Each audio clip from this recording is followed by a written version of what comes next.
Hello അസ്സാമു അലൈക്കും welcome back. ഇന്നത്തെ റെസിപ്പിയിൽ നമ്മൾ ലെഫ്റ്റ് ഓവർ ബ്രെഡ് വെച്ച് ചെയ്യുന്ന റെസിപ്പീസാണ് കേട്ടോ. അപ്പോൾ 2 റെസിപ്പി കാണിക്കുന്നുണ്ട്. ഇനി ആരും ലെഫ്റ്റ് ഓവർ ബ്രെഡ് ഉണ്ടെങ്കിൽ മീൻസ് ബാക്കി ബ്രെഡൊക്കെ ഉണ്ടെങ്കിൽ ഡേറ്റ് കഴിയാറായിട്ടുള്ള ബ്രെഡൊക്കെ ഉണ്ടെങ്കിൽ കളയണ്ട. ഇതുപോലെയുള്ള റെസിപ്പീസെല്ലാം ചെയ്തെടുക്കാവുന്നതേ ഉള്ളൂ കേട്ടോ. അപ്പം ഞാൻ ഇതിൽ 2 റെസിപ്പി കാണിക്കുന്നുണ്ട്. ഒന്ന് സ്പൈസി ആയിട്ടുള്ളതും ഒന്ന് സ്വീറ്റ് ആയിട്ടുള്ളതും. അപ്പം നമുക്ക് ആദ്യം സ്പൈസി ആയിട്ടുള്ളത് ഉണ്ടാക്കാം. അപ്പം ഞാൻ ഒരു 5 സ്ലൈസ് ബ്രെഡ് എടുത്തിട്ടുണ്ട്. എന്നിട്ടിതാ ഞാൻ ചെയ്യുന്നത് പോലെ ചെറിയ ചെറിയ ക്യൂബ്സ് ആയിട്ട് ഒന്ന് കട്ട് ചെയ്തെടുക്കുക. നല്ല ചെറിയ ക്യൂബ്സ് ആയിക്കോട്ടെ കേട്ടോ. അപ്പോഴാണ് നല്ല കാണാൻ നല്ല ഭംഗി ഉണ്ടാവല്.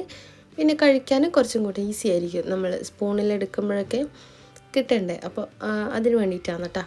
ഇതുപോലെ ചെറിയ ക്യൂബ്സ് ആയിട്ട് ഒന്ന് കട്ട് ചെയ്തെടുക്കുക. അപ്പോൾ ഇതുപോലെ ചെറിയ ക്യൂബ്സായിട്ട് കട്ട് ചെയ്തെടുത്താൽ മതി. ഞാനിപ്പോൾ 5 ബ്രെഡും ഇതുപോലെ ചെറിയ ക്യൂബ്സായിട്ട് കട്ട് ചെയ്തെടുത്തിട്ടുണ്ട്. ഇനി ഇതൊന്ന് മാറ്റി വെക്കാം. എന്നിട്ട് ഇതുപോലെ ഒരു ഫ്രൈ പാനിൽ ഒരു 1.5 ടീസ്പൂൺ അല്ലെങ്കിൽ ഒരു 2 ടീസ്പൂണോളം വെളിച്ചെണ്ണ ഒഴിച്ച് കൊടുക്കാം കേട്ടോ. എന്നിട്ട് അതൊന്ന് ചൂടായി വരുമ്പം നമുക്കതിലേക്ക് ചെറുതായിട്ട് കട്ട് ചെയ്ത് വെച്ച ഒരു മീഡിയം സൈസ് ഉള്ളിയും പിന്നെ അതേപോലെ തന്നെ ഒരു മീഡിയം സൈസ് തക്കാളിയും ഒരു 3-4 പച്ചമുളകും കുറച്ച് കറിവേപ്പിലയും. അപ്പം പച്ചമുളകിൻ്റെ എണ്ണം കുറച്ച് കൂടുതൽ എടുത്തോട്ടോ, കാരണം ബ്രെഡല്ലേ അപ്പോൾ മധുരം ഉണ്ടാവും.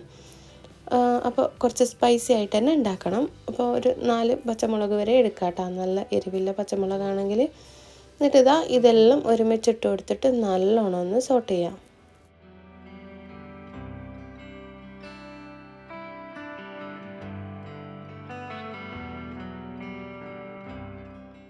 പിന്നെ ഇതെല്ലാം കൂടി ഒന്ന് മിക്സ് ചെയ്തതിന് ശേഷം ഒരു 5-6 മിനിറ്റ് ഇതുപോലെ ഒന്ന് അടച്ച് വെച്ച് കൊടുത്താൽ മതി.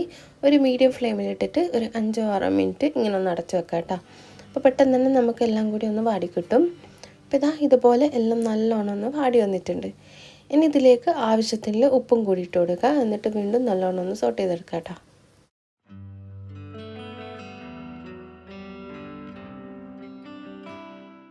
ഇനി ഇതിലേക്ക് നമുക്ക് ബാക്കിയുള്ള പൊടികളെല്ലാം ഇട്ട് കൊടുക്കാം. അപ്പോൾ ആദ്യം തന്നെ മീറ്റ് മസാലയോ അല്ലെങ്കിൽ ചിക്കൻ മസാലയോ വേണം കേട്ടോ. അതൊരു 3/4 ടീസ്പൂണോളം ഇട്ട് കൊടുത്തിട്ടുണ്ട്. പിന്നെ ഒരു 1/4 ടീസ്പൂൺ ഗരം മസാല, പിന്നെ ഒരു 3/4 ടീസ്പൂണോളം കാശ്മീരി ചില്ലി പൗഡറാണ് കേട്ടോ എടുത്തത്. പിന്നെ ഒരു 1/4 ടീസ്പൂൺ മഞ്ഞൾപ്പൊടി. അപ്പം മുളക് പൊടി കൂടി പോവണ്ട. പിന്നെ എടുക്കുമ്പം നല്ല കളറിൽ എരിവില്ലാത്ത മുളക് എടുത്താൽ മതി കേട്ടോ, അതായിരിക്കും കുറച്ചുകൂടെ ബെറ്റർ. അപ്പോൾ ഇതെല്ലാം കൂടി നല്ലോണം ഒന്ന് പച്ചമണമൊക്കെ മാറി വരുന്നത് വരെ ഒന്ന് സോട്ട് ചെയ്തെടുക്കുക. എന്നിട്ട് ഇതുപോലെ ഒന്ന് സൈഡാക്കി വെക്കുക. എന്നിട്ട് ഇതുപോലെ 1 ടീസ്പൂണോളം വെളിച്ചെണ്ണ വീണ്ടും ഒഴിച്ച് കൊടുക്കുക. എന്നിട്ട് ഇതിലേക്ക് വേണ്ടത് പിന്നെ ഒരു മുട്ടയാണ് കേട്ടോ. ഞാനിപ്പോൾ ഒരു മുട്ട എടുത്തിട്ട് ഇതിലേക്ക് പൊട്ടിച്ചൊഴിച്ച് കൊടുക്കുന്നുണ്ട്. എന്നിട്ട് ഇത് നല്ലോണം ഒന്ന് ചിക്കി എടുക്കാം കേട്ടോ. നമ്മൾ ബുർജിയൊക്കെ ഉണ്ടാക്കൂല്ലേ, മുട്ട ബുർജി, അതുപോലെ ഇതൊന്ന് മിക്സ് ചെയ്തിട്ട് നല്ലോണം ഒന്ന് സ്ക്രാമ്പിൾ ചെയ്തെടുക്കുക. അപ്പോൾ നമ്മൾ അതിലേക്ക് തന്നെ ഇട്ട് കൊടുത്താൽ ചിലപ്പോൾ നമുക്ക് നല്ലോണം ഒന്ന് സ്ക്രാമ്പിൾ ചെയ്യാൻ പറ്റില്ല. അപ്പോൾ ഇതുപോലെ ഒന്ന് സെപ്പറേറ്റ് ഇട്ടിട്ട് ഒന്ന് സ്ക്രാമ്പിൾ ചെയ്തതിന് ശേഷം മുട്ട ഒന്ന് സെറ്റായി വരുന്നതിന് മുമ്പേ എല്ലാം കൂടി ഒന്ന് മിക്സ് ചെയ്തെടുക്കാം കേട്ടോ. അപ്പോൾ ഇത് നല്ലോണം ഒന്ന് സ്ക്രാമ്പിൾ ചെയ്തെടുത്തിട്ടുണ്ട്. ഇനിയിപ്പോൾ ഇതെല്ലാം കൂടി നമുക്കൊന്ന് മിക്സ് ചെയ്തെടുക്കാം.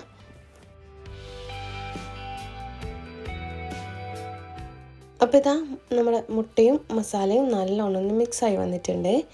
ഇനി ഇതിലേക്ക് വേണ്ടത് ഒരു 2 ടേബിൾ സ്പൂണോളം ടൊമാറ്റോ കെച്ചപ്പാണ് കേട്ടോ. 2 അല്ലെങ്കിൽ 1 ടേബിൾ സ്പൂണോ ഒഴിച്ചു കൊടുക്കുക. അപ്പോൾ നിങ്ങൾക്ക് കെച്ചപ്പെല്ലാം ഇഷ്ടമുള്ള ആളാണെങ്കിൽ 2 ടേബിൾ സ്പൂണോളം ഒഴിച്ചു കൊടുക്കുക കേട്ടോ. പിന്നെ വേണ്ടത് ഇതുപോലെ റെഡ് ചില്ലി സോസാണ്. അതൊരു 1.5 ടീസ്പൂണോളം ഒഴിച്ചു കൊടുത്താൽ മതി. ഇതിപ്പോൾ അത്യാവശ്യം നല്ല എരിവുണ്ടാവുമല്ലോ. അപ്പം സോസൊക്കെ ഇഷ്ടമുള്ള ആളാണെങ്കിൽ ഒഴിച്ചാൽ മതി കേട്ടോ. പിന്നെ ഇതിലേക്ക് വേണമെങ്കിൽ ചിക്കൻ പുഴുങ്ങിയിട്ട് ഒന്നിങ്ങനെ ഇട്ട് കൊടുത്താലും മതി കേട്ടോ. ചെറിയ ചെറിയ പീസാക്കിയിട്ട് ഇട്ട് കൊടുത്താലും മതി. അപ്പോഴും നല്ല ടേസ്റ്റ് ഉണ്ടാവും. പിന്നെ ലാസ്റ്റായിട്ട് നമ്മൾ നേരത്തെ കട്ട് ചെയ്ത് വെച്ച ബ്രെഡില്ലേ, അതും കൂടി ഇട്ട് കൊടുത്തിട്ട് നല്ലോണം ഒന്ന് മിക്സ് ചെയ്തെടുക്കാം. പിന്നെ ഒന്നിൽ ചിക്കൻ ഇടുക, അല്ലെങ്കിൽ എഗ് ഇടുക, അല്ലെങ്കിൽ രണ്ടും ഇടുക കേട്ടോ. പിന്നെ രണ്ടും ഒഴിവാക്കണ്ട, അപ്പം ടേസ്റ്റ് ഉണ്ടാവില്ല. ഒന്നെങ്കിൽ ചിക്കൻ ഇടുക, അല്ലെങ്കിൽ എഗ് ഇടുക, അല്ലെങ്കിൽ രണ്ടും കൂട്ടിയിടുക, അപ്പോഴും നല്ല ടേസ്റ്റ് ഉണ്ടാവും. അപ്പോൾ നമ്മുടെ ബ്രെഡിൻ്റെ റെസിപ്പി റെഡി ആയിട്ടുണ്ട്. നല്ല ടേസ്റ്റാണ് കേട്ടോ. നമുക്ക് ലെഫ്റ്റ് ഓവർ ബ്രെഡെല്ലാം ഉണ്ടെങ്കിൽ, ഡേറ്റ് കഴിയാറായ ബ്രെഡെല്ലാം പെട്ടെന്ന് തന്നെ ചെയ്തെടുക്കാൻ പറ്റും കേട്ടോ. അപ്പം ഇനി ബ്രെഡൊന്നും കളയണ്ട, ഇതുപോലെ ഒന്ന് ചെയ്ത് നോക്കേട്ടാ, നല്ല ടേസ്റ്റ് ഉണ്ടാവും. ഒരിക്കലെങ്കിലും കഴിച്ച് നോക്ക്. നല്ലൊരു കട്ടനും കൂടി ഉണ്ടെങ്കിൽ അടിപൊളിയായിട്ടാണ്. ഇനിയിപ്പോൾ ഇത് നമുക്ക് സെർവ് ചെയ്യാം. പിന്നെ സെർവ് ചെയ്യുമ്പം നല്ല ചൂടോടെ തന്നെ സെർവ് ചെയ്യാൻ നോക്കാം കേട്ടോ. അപ്പോൾ ഇതാ ഞാൻ ഇതുപോലൊരു ചെറിയ പ്ലേറ്റിലേക്ക് സെർവ് ചെയ്യുന്നുണ്ട്. പിന്നെ നല്ല ചായക്കെല്ലാം നല്ല അടിപൊളി കോമ്പിനേഷനാണ് കേട്ടോ. അപ്പോൾ എല്ലാവരും ട്രൈ ചെയ്ത് നോക്കാം.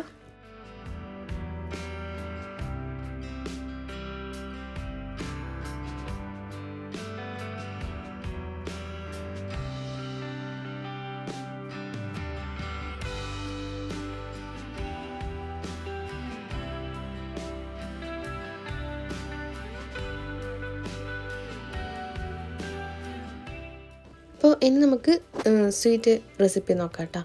അപ്പോൾ ഇതാ ഇതുപോലെയാണ് കേട്ടോ ഉണ്ടാക്കുക. ഇതും ചെയ്യാൻ നല്ല എളുപ്പമാണ്. പിന്നെ ലെഫ്റ്റ് ഓവർ ബ്രെഡ് ഉണ്ടെങ്കിൽ സ്വീറ്റ് ഉണ്ടാക്കാൻ ഇഷ്ടപ്പെടുന്ന ആളുണ്ടാവും കേട്ടോ. അപ്പോൾ അതുകൊണ്ടാണ് രണ്ടും കൂടി ഷെയർ ചെയ്തത്. അപ്പോൾ ഇതാ ഇതുപോലെ ഞാനൊരു 7 ബ്രെഡ് ഇങ്ങനെ ഒന്ന് ചെറിയ ചെറിയ പീസാക്കിയിട്ട് എടുക്കുന്നുണ്ട്.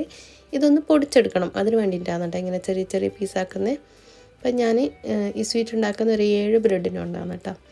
അപ്പം നിങ്ങൾക്ക് ക്വാണ്ടിറ്റി വേണമെങ്കിൽ അഡ്ജസ്റ്റ് ചെയ്യാം. അപ്പോൾ ഇതുപോലെ ചെറിയ ചെറിയ പീസാക്കിയിട്ടിട്ട് നല്ലോണം ഒന്ന് പൊടിച്ചെടുക്കുക. നല്ല ഫൈനായിട്ട് പൊടിച്ചെടുക്കണ്ട, നമ്മൾ സാധാരണ ബ്രെഡ് ക്രംസ് എല്ലാം ഉണ്ടാക്കില്ലേ അതുപോലെ പൊടിച്ചെടുത്താൽ മതി. അപ്പോൾ ഞാനിതാ ആദ്യം കുറച്ച് പൊടിച്ചെടുത്തിട്ടുണ്ട്, കാരണം എല്ലാം കൂടി ഒരുമിച്ച് പൊടിച്ചെടുക്കാൻ പറ്റില്ല കേട്ടോ. അപ്പോൾ ഇതാ ആദ്യം ഒരു ബാച്ച് പൊടിച്ചിട്ടുണ്ട്. ഇങ്ങനെ അത്യാവശ്യം നമ്മൾ ബ്രെഡ് ക്രംസ് എല്ലാം ഉണ്ടാക്കുന്ന ആ ഒരു രീതിയിൽ തന്നെ പൊടിച്ചെടുത്താൽ മതി. അപ്പോൾ ഇതാ ഫുള്ളായിട്ട് ഞാൻ പൊടിച്ചെടുത്തിട്ടുണ്ട്. ഇനി ഇതിപ്പോൾ നമുക്ക് മാറ്റി വെക്കാം. ഇത് ഈ ഒരു കണ്ടീഷനിലാണ് കേട്ടോ വേണ്ടേ. ഇനി നമുക്ക് ബാക്കിയുള്ള പരിപാടികളെല്ലാം ചെയ്തെടുക്കാം. ഇത് നമുക്കൊന്ന് മാറ്റി വെക്കാം. അപ്പോൾ ഇതാ ആദ്യം ഞാനൊരു ഫ്രൈ പാൻ വെച്ചിട്ടുണ്ട്. അതൊന്ന് ചൂടായി വരുമ്പം ഇതിലേക്ക് 1 കപ്പ് പാൽ ഒഴിച്ച് കൊടുക്കുന്നുണ്ട്. ഇതിപ്പോൾ ഞാൻ കവർ പാലാണ് കേട്ടോ എടുത്തത്. 1 കപ്പ് എടുത്തിട്ടുണ്ട്. 250 ml ഒരു കപ്പാണ്. എന്നിട്ട് ഇതിലേക്ക് ഇതാ 1/2 കപ്പ് പഞ്ചസാരയും കൂടി ഇട്ട് കൊടുക്കുന്നുണ്ട്. നിങ്ങൾക്ക് പഞ്ചസാര അല്ലെങ്കിൽ മിൽക്ക് മെയ്ഡ് ഇട്ട് കൊടുക്കുക, മീൻസ് കണ്ടൻസ്ഡ് മിൽക്കായാലും കുഴപ്പമില്ല. പിന്നെ ഇതുപോലെ തന്നെ ചെയ്യണമെന്നില്ല. ഈ പഞ്ചസാര ആദ്യം കാരമലാക്കിയിട്ട് അതിലേക്ക് പാലൊഴിച്ചിട്ട് ചെയ്തെടുത്താലും മതി. അപ്പം നിങ്ങൾക്ക് ഏതാ ഈസിന്ന് നോക്കിയിട്ട് അതുപോലെ ചെയ്താൽ മതി കേട്ടോ. കുറച്ചുകൂടെ ടേസ്റ്റ് ഉണ്ടാവൽ കാരമലാണ് കേട്ടോ. എനിക്ക് കാരമൽ ഇഷ്ടമല്ല, അതുകൊണ്ടാണ് ഞാനിങ്ങനെ ചെയ്യുന്നത്. അപ്പം അങ്ങനെ ചെയ്തെടുത്താലും വലിയ കുഴപ്പമൊന്നും ഉണ്ടാവില്ല കേട്ടോ. അപ്പോൾ ഇതാ പാൽ ഇങ്ങനെ ഒന്ന് തിളച്ചിട്ട് വരുമ്പം ഇതിലേക്ക് 1 ടീസ്പൂണ് വാനില എസൻസ് ഒഴിച്ച് കൊടുക്കുക. ഇനി വാനില എസൻസ് ഇല്ലയെന്നുണ്ടെങ്കിൽ നമ്മൾ ഏലക്കായ് പൊടിച്ചതില്ലേ, അത് ഒരു 1/2 ടീസ്പൂൺ ഇട്ട് കൊടുത്താലും മതി കേട്ടോ. എന്നിട്ടിത് നല്ലോണം ഒന്ന് മിക്സ് ചെയ്തെടുക്കുക. നമ്മൾ പഞ്ചസാര എല്ലാം നല്ലോണം ഒന്ന് മെൽട്ടായി വരണം. എന്നിട്ടിതാ നമ്മൾ നേരത്തെ പൊടിച്ച് വെച്ച ആ ഒരു ബ്രെഡ് ക്രംസ് ഇല്ലേ, അതും കൂടി ഇതിലേക്ക് ഇട്ടിട്ട് നല്ലോണം ഒന്ന് മിക്സ് ചെയ്തെടുക്കാം കേട്ടോ. അപ്പം ബ്രെഡ് ഇട്ടപാടെ തന്നെ നമ്മളെ പാലെല്ലാം നല്ലോണം വറ്റി വരും കേട്ടോ. നമ്മളെ ബ്രെഡ് ക്രംസ് അതെല്ലാം നല്ലോണം അബ്സോർവ് ചെയ്തിട്ട് നമ്മളെ പാനിൽ നിന്നെല്ലാം ഒന്ന് വിട്ട് വരുന്ന ഒരു പരുവാവും. അപ്പോൾ ഇതാ നല്ലോണം ഒന്ന് മിക്സ് ചെയ്ത് കൊടുക്കാം. എന്നിട്ടിതാ ഇതുപോലെ ആയി വരുമ്പം നമുക്ക് ഇതിലേക്ക് ഒരു ഇൻഗ്രീഡിയൻറ്റും കൂടി ചേർത്ത് കൊടുക്കാനുണ്ട്. ഒരു 3 ടേബിൾ സ്പൂണ് മിൽക്ക് പൗഡർ ഇട്ട് കൊടുക്കണം കേട്ടോ. ഇതാവുമ്പോൾ നല്ലൊരു ഫ്ലേവർ ഉണ്ടാവും. നമ്മൾ സ്വീറ്റ്സിനെല്ലാം മിൽക്ക് പൗഡർ വരുമ്പം വേറെ തന്നെ ഒരു ടേസ്റ്റും നല്ലൊരു ഫ്ലേവറിലും ഉണ്ടാവും കേട്ടോ. അപ്പോൾ അതുകൊണ്ട് ഒരു 3 ടേബിൾ സ്പൂണ് പാൽപ്പൊടിയും കൂടി ഇട്ട് കൊടുത്തിട്ട് നല്ലോണം ഒന്ന് മിക്സ് ചെയ്തെടുക്കുക. പിന്നെ ചെറിയ ചെറിയ കട്ടകളിലുണ്ടാവും, അതൊന്നും കുഴപ്പമില്ല കേട്ടോ. എല്ലാം കൂടി മിക്സാക്കി വരുമ്പം അത് സെറ്റായിക്കൊള്ളും. പിന്നെ അതൊന്ന് മിക്സ് ചെയ്തതിന് ശേഷം ഇതിലേക്ക് ഒരു 2 ടീസ്പൂണ് ഗീയും കൂടി ഇട്ട് കൊടുക്കുക. ഗീ അല്ലെങ്കിൽ ബട്ടർ, ഗീ ആയിരിക്കും കേട്ടോ കുറച്ചും കൂടി ബെറ്റർ. ഇത് നല്ലൊരു ബട്ടറിനേക്കാളും നല്ലൊരു ഫ്ലേവർ ഗീക്ക് ഉണ്ടാവും. അപ്പോൾ ഇതാ ഒരു 2 ടീസ്പൂൺ ഇട്ട് കൊടുത്തിട്ട് ഒന്ന് മിക്സ് ചെയ്തിട്ട് നോക്കാം. അപ്പം ഗീ എല്ലാം ഇട്ടിട്ട് വരുമ്പം നമ്മൾ ഈ ഒരു ബ്രെഡിൻ്റെ മിക്സ് നമ്മളെ പാനിനെല്ലാം നല്ലോണം ഒന്ന് വിട്ട് കളിക്കും കേട്ടോ. അപ്പോൾ ആ ഒരു കണ്ടീഷൻ ആകുന്നത് വരെ നല്ലോണം ഒന്ന് മിക്സ് ചെയ്ത് കൊടുക്കുക. എന്നിട്ട് വീണ്ടും ലാസ്റ്റായിട്ട് ഒരു ടീസ്പൂണ് ഗീയും കൂടി ഇട്ട് കൊടുക്കാം കേട്ടോ. അപ്പോഴാണ് കറക്റ്റായിട്ട് നമ്മൾ പാനിനെല്ലാം വിട്ട് വരുന്നത്. അങ്ങനെ ഇതാ ഞാൻ ലാസ്റ്റായിട്ട് ഒരു ടീസ്പൂണ് ഗീയും കൂടി ഇട്ട് കൊടുത്തിട്ടുണ്ട്. എന്നിട്ട് വീണ്ടും നല്ലോണം ഒന്ന് മിക്സ് ചെയ്യാം. അപ്പോൾ ഇതാ ഇതുപോലെ നല്ലോണം കുറച്ചും കൂടി ഒന്ന് ടൈറ്റായിട്ട് വരും കേട്ടോ നമ്മുടെ ബ്രെഡിൻ്റെ മിക്സ്. അങ്ങനെ ഇതാ ഇത് റെഡി ആയിട്ടുണ്ട്. ഇനി ഇതിലേക്ക് വേറൊന്നുമില്ല കേട്ടോ. അപ്പോൾ ഇതാ ഇതുപോലൊരു കേക്ക് ടിന്നിലാണ് ഞാനിത് സെറ്റ് ചെയ്തെടുക്കുന്നത്. അപ്പോൾ ഞാൻ നേരത്തെ തന്നെ കുറച്ച് ഗീ എല്ലാം നല്ലോണം ഒന്ന് സ്പ്രെഡ് ചെയ്തിട്ട് സെറ്റാക്കി വെച്ചിട്ടുണ്ടായിനി. ഇനിയിപ്പം നമുക്ക് നമ്മൾ ബ്രെഡിൻ്റെ മിക്സ് ഇതിലേക്ക് ഇട്ടിട്ട് നല്ലോണം ഒന്ന് പ്രസ് ചെയ്തിട്ട് ഇതൊന്ന് സെറ്റാക്കി എടുക്കണം. നല്ലോണം ലെവൽ ചെയ്തിട്ട് നമുക്ക് കട്ട് ചെയ്യാൻ പറ്റുന്ന വിധത്തിൽ ഒന്ന് സെറ്റ് ചെയ്തെടുക്കാം കേട്ടോ.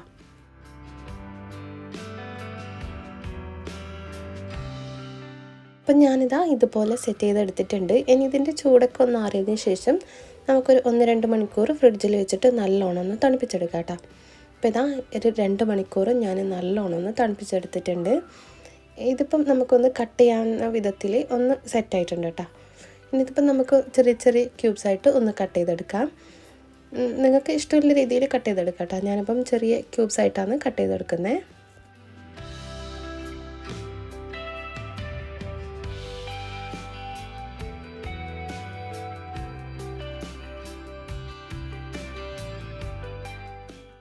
അപ്പോൾ ഇതാ ഞാനിതുപോലെ ചെറിയ ചെറിയ ക്യൂബ്സായിട്ട് കട്ട് ചെയ്തെടുത്തിട്ടുണ്ട്. ഇനിയിപ്പോൾ ഒന്നുമില്ല, സെർവ് ചെയ്യല. അപ്പോൾ ഇതാ ഞാൻ ഇങ്ങനെ ഒരു സെർവിങ് പ്ലേറ്റിലെടുത്തിട്ടുണ്ട് കേട്ടോ. അപ്പം ഞാൻ ഇതിൻ്റെ മുകളിലേക്ക് കുറച്ച് ഡെസിക്കേറ്റഡ് കോക്കനട്ട് ഇട്ടിട്ട് ഒന്ന് ഡെക്കറേറ്റ് ചെയ്തെടുത്തിട്ടുണ്ട്. നിങ്ങൾ ഇതുപോലെ കോക്കനട്ട് തന്നെ ഇടണമെന്നൊന്നുമില്ല കേട്ടോ. നിങ്ങൾക്ക് ഇഷ്ടമില്ല നട്ട്സ് എല്ലാം വെച്ചിട്ട് ഡെക്കറേറ്റ് ചെയ്യാവുന്നതേ ഉള്ളൂ. അപ്പോൾ ഇന്നത്തെ വീഡിയോ ഇത്രയൊക്കെ ഉള്ളൂ. എല്ലാവർക്കും ഇഷ്ടമായിട്ടുണ്ട് എന്ന് വിചാരിക്കുന്നു. ഇഷ്ടമായിട്ടുണ്ടെങ്കിൽ ലൈക്ക് ചെയ്യുക. പിന്നെ എൻ്റെ ചാനൽ പുതിയതായിട്ട് കാണുന്ന ആളുണ്ടെങ്കിൽ അല്ലെങ്കിൽ ഇഷ്ടമാവുന്നുണ്ടെങ്കിൽ ഒന്ന് സബ്സ്ക്രൈബ് ചെയ്തേക്കണേ. ഇനിയും ഇതുപോലെ നല്ല നല്ല വീഡിയോസും റെസിപ്പീസും ഒക്കെ ആയിട്ട് വരാം. അതുവരെ അസ്സലാമു അലൈക്കും.